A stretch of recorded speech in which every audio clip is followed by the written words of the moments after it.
Kumusta sa inyo lahat? Ako si Dr. Fernando Manalo at oo, kung kilala ninyo ako, alam ninyong matagal na, napakatagal na taon akong nakikita ang mga pasyente na nakikipaglaban sa isang bagay na mukhang hindi nakakapinsala pero maaaring maging tunay na sakit sa ulo, ang mataas na asukal. Ngayon, hindi ako darating na may mga magic na solusyon o milagrosong tableta.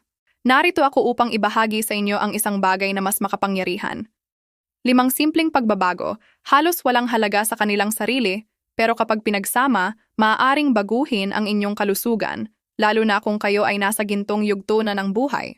At ang ganda nito ay lahat ay nagsisimula sa umaga. Payagan ninyo akong magsimula sa isang impormasyon na sigurado akong marami ang magugulat o hindi man ay magbabago ng kanilang pananaw sa kanilang mga umaga.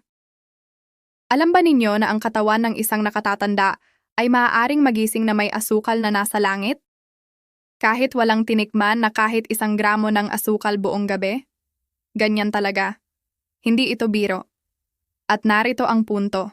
Ang lihim upang kontrolin ang asukal sa umaga ay hindi lamang sa kinakain natin, kundi, at ito ay mahalaga, sa kung ano ang desisyon nating gawin mula sa sandaling imulat natin ang mga mata. Ang mga unang sandaling iyon, ang gawi sa umaga, ay sobrang makapangyarihan. Handa na ba kayo malaman kung paano? Kaya simulan na natin, gawi bilang 1. Gumalaw bago hawakan ng cellphone. Alam ko. Malaki ang tukso.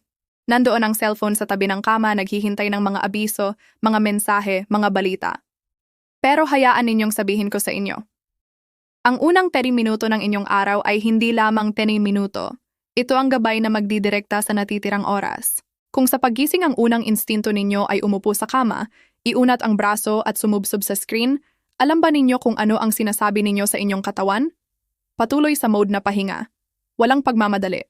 Hindi pa talaga nagsisimula ang araw. At ang inyong metabolismo, napakabait, ay naniniwala dito. Patuloy na tamad, mabagal, walang ganang mag-activate. Pero paano kung baguhin natin ang kwentong iyon?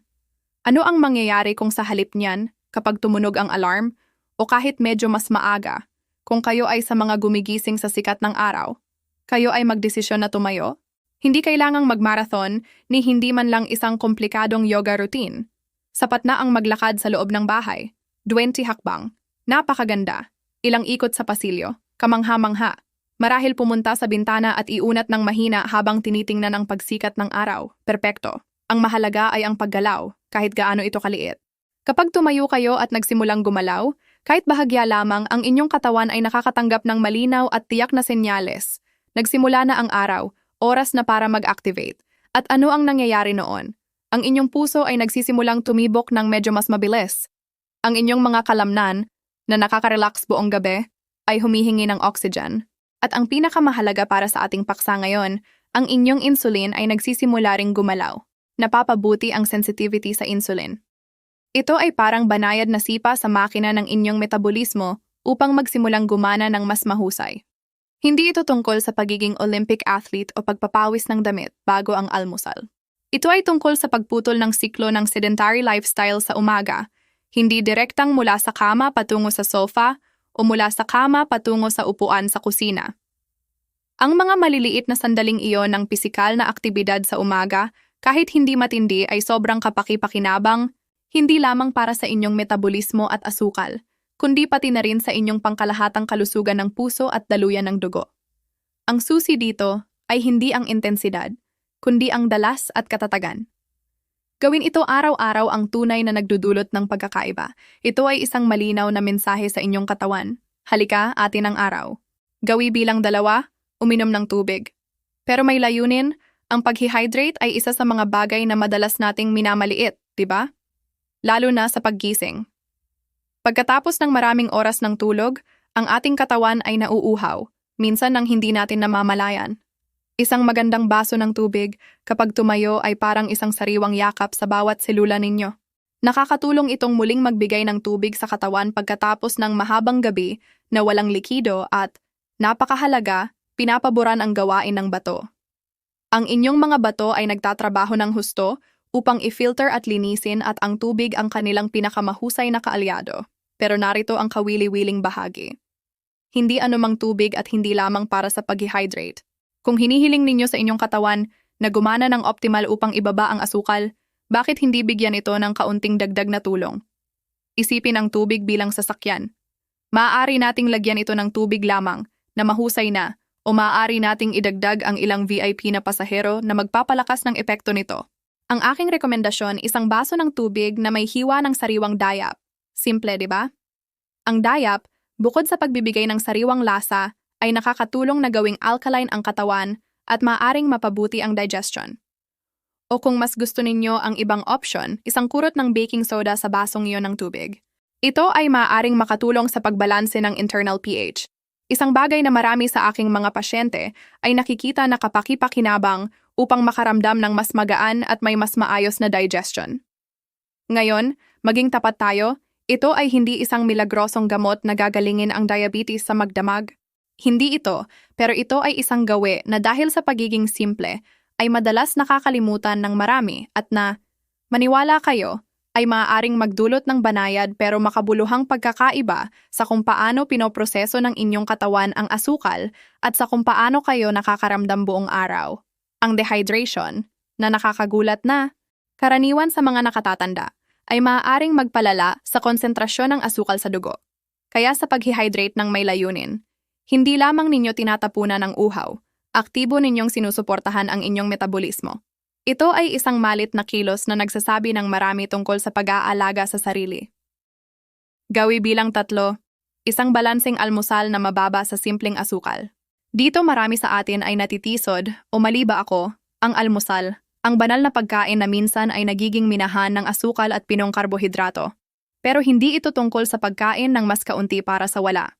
Ito ay tungkol sa pagkain ng mas mabuti. Ang susi ay nasa komposisyon ng inilalagay natin sa plato sa simula ng araw. Isipin na ang inyong katawan ay isang sasakyan. Kung lalagyan ninyo ito ng mababang kalidad na gasolina, paano ninyo inaasahan na gagana ito? Gayon din sa almusal.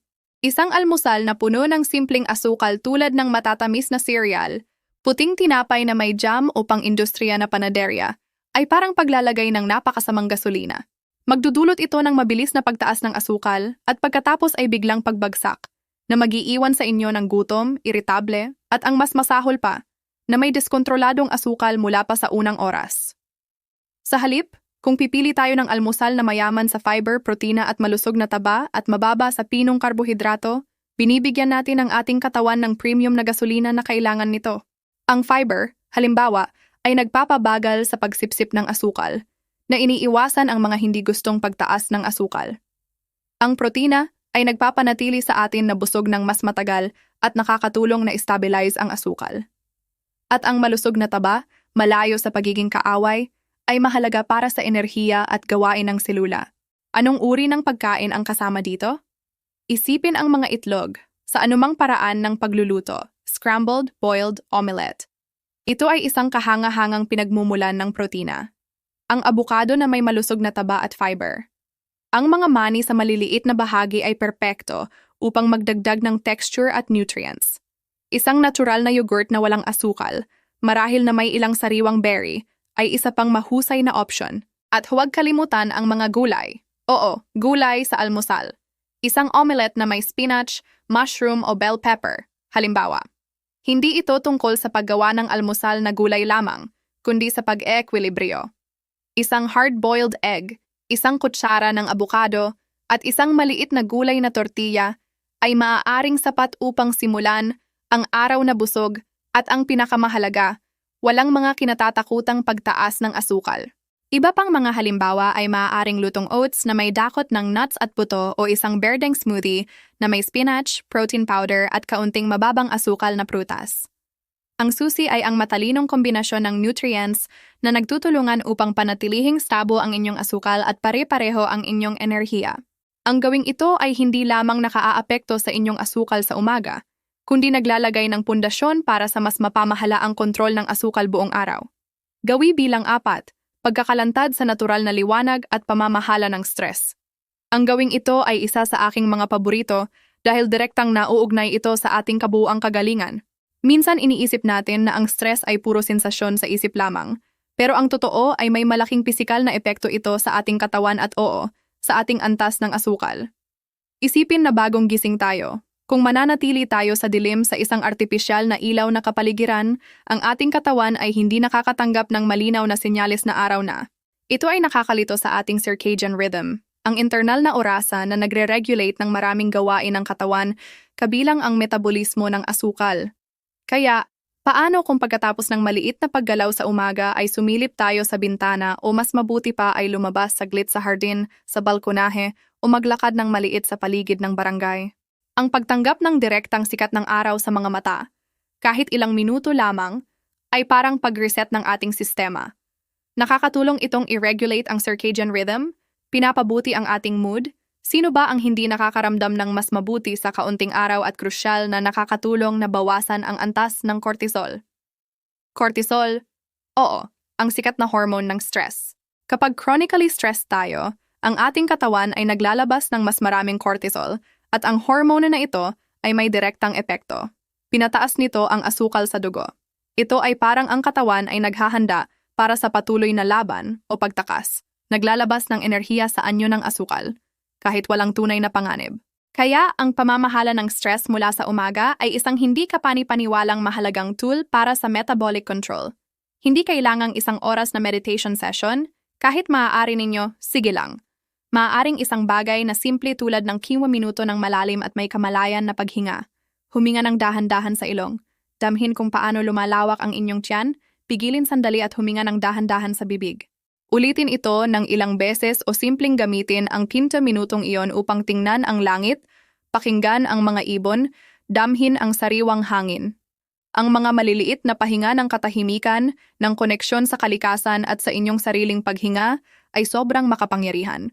Sinasabi nito sa inyong nervous system. Lahat ay maayos, maaari kang mag-relax. At kapag nag-relax ang inyong nervous system, bumababa ang inyong antas ng cortisol, at kasama nito ang tendensya ng inyong asukal na tumaas. Ito ay isang kilos ng pag-aalaga sa sarili na nagpapalusog sa inyong isip at katawan, at may direktang epekto sa kung paano kumikilos ang inyong asukal sa buong araw. Gawi bilang 5, glucose monitoring at matalinong pag-aalaga sa sarili. Ang huling gawing ito ay, sa esensya, tungkol sa pagbibigay ng kapangyarihan, tungkol sa pagkuha ng kontrol sa inyong sariling kalusugan, hindi mula sa obsesyon, kundi mula sa kaalaman at pag-unawa. Tinutukoy ko ang pagsasama ng gawi ng pagsukat ng inyong asukal sa ayuno. Alam ko kung ano ang iniisip ng ilan. Uy, isa pang gagawin. Hindi ba iyon para sa mga may diabetes na? At ang sagot ko ay hindi lamang para sa kanila. Ang glucose monitoring ay ang self-control na ito ay hindi upang maging obsesibo kayo sa bawat numero, kundi upang maunawaan, upang malaman kung ano ang mabuti at kung ano ang masama. Isipin ninyo ito. Kung isang araw ang inyong asukal sa ayuno ay medyo mas mataas kaysa normal, sa halip na magalit, maaari ninyong itanong, ano ang ginawa ko kahapon? Kumain ako ng huli, nilaktawan ko ang aking lakad, mas stressed ako, at ang impormasyong iyon ay purong ginto. Pinapayagan kayong ayusin ang inyong mga pang-araw-araw na gawin ng may kaalaman. Maging sa inyong pagkain, sa inyong pisikal na aktibidad, o kung sakali sa inyong gamot, palaging nasa ilalim ng pangangasiwa ng inyong doktor. Siyempre, ang patuloy na monitoring na ito, malayo sa pagiging pasanin, ay nagiging isang usapan sa inyong sariling katawan. Binibigyan nito kayo ng kakayahang gumawa ng proactive na desisyon na maging pangunahing tauhan ng inyong kagalingan. Ito ay isang inirerekomendang gawe sa mga clinical guidelines para sa pamamahala ng diabetes at pag-iwas sa mga komplikasyon. Dahil ang kaalaman ay kapangyarihan at sa kaso ng inyong kalusugan, ang kapangyarihan ng pag-unawa at pagkilos ang magpapahintulot sa inyo na panatilihing kontrolado ang inyong asukal at tamasahin ang isang buong at aktibong buhay.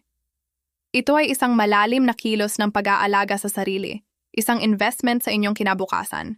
Ang puso ng usapin, bakit gumagana ang mga gawing ito? Ngayon, hayaan ninyong sabihin ko sa inyo ang dahilan sa likod ng lahat nito. Dahil kahit mukhang simple ang mga gawing ito, ang epekto ay malalim, lalo na sa katawan ng isang nakatatanda. At ang katawan ng isang nakatatanda ay hindi katulad ng sa isang kabataan. Hindi ito. Ang mga kalamnan ay hindi tumutugon ng kasing bilis. Ang puso, kahit malakas, ay tumitibok sa ibang ritmo at ang metabolismo, mabuti, ay medyo matagal bago magising at magsimulang gumalaw. Pero narito ang magandang balita, ang kahangahangang balita. Kung bibigyan natin ang katawan ng kailangan nito, kung tratuhin natin ito ng may pag-aalaga at atensyon na nararapat, nagsisimula itong gumana ng mas mabuti. Hindi ito naghahanap ng pagiging perpekto, naghahanap ito ng katatagan. Ang lihim ay hindi sa paggawa ng malalaking pagbabago, sa pagre-revolusyon ng inyong buhay sa isang araw. Ang tunay na kapangyarihan ay nasa pagiging pare-pareho sa pang-araw-araw na pag-uulit ng mga maliliit na dakilang pagpili. Bawat umaga, sa paggising, may serye kayo ng mga desisyon sa harap ninyo. Mga desisyon na kahit mukhang walang halaga, ay nagdaragdag. Pumili akong gumalaw kahit kaunti o manatiling tahimik. Desisyon ba akong uminom ng tubig ng may layunin o simpleng lampasan? Pumili ba ako ng almusal na nagpapalusog sa aking katawan at nag-i-stabilize sa aking asukal? O isa na magdudulot ng discontrol? Maglaan ba ako ng sandali upang kumonekta sa liwanag at katahimikan? O hayaan ang sarili na madala ng stress? Alamin ba ang tungkol sa aking asukal? O mas gusto kong balewalain ito? Bawat isa sa mga pagpipiliang iyon, kahit gaano kaliit, ay nagdaragdag, nag-iipon. At sa paglipas ng panahon, ang kabuuan ng maliliit na positibong desisyon ay nagiging isang hindi mapipigilang puwersa para sa inyong kalusugan. Ito ay isang holistic na diskarte, isang kombinasyon ng paggalaw, pag-hydrate, may kamalayan na pagkain, pamamahala ng stress at self-control na mas epektibo kaysa pagtuon sa isang aspeto lamang. At isang napaka-personal na mensahe para sa inyo na nakikinig sa akin. Kung kayo ay isang nakatatanda, o kung may mahal kayong nakatatanda sa bahay, tandaan ninyo ito. Ang katawan ay hindi humihingi ng mga komplikadong bagay, hindi humihingi ng imposibleng tagumpay, humihingi ito ng mga simpleng bagay, oo, pero ginawa ng tama. Ginawa ng may kamalayan, ng may pagmamahal. Hindi ito tungkol sa pagtakbo ng marathon bago ang almusal, kundi sa paglakad ng 20 may kamalayang hakbang. Hindi ito tungkol sa paghahanda ng isang handaang karapat-dapat sa chef, kundi sa pag-ekwilibryo ng nutrients sa inyong plato. Hindi ito tungkol sa pagsukat ng asukal kada oras at pagiging obsesibo, kundi sa pag-unawa sa inyong katawan, sa pakikinig dito at sa pag-alam kung ano ang nakakaramdam ng mabuti at ano ang hindi. Ang personalisasyon ay susi. Bawat isa sa inyo ay isang mundo na may sariling pangangailangan, sariling limitasyon, sariling kagustuhan.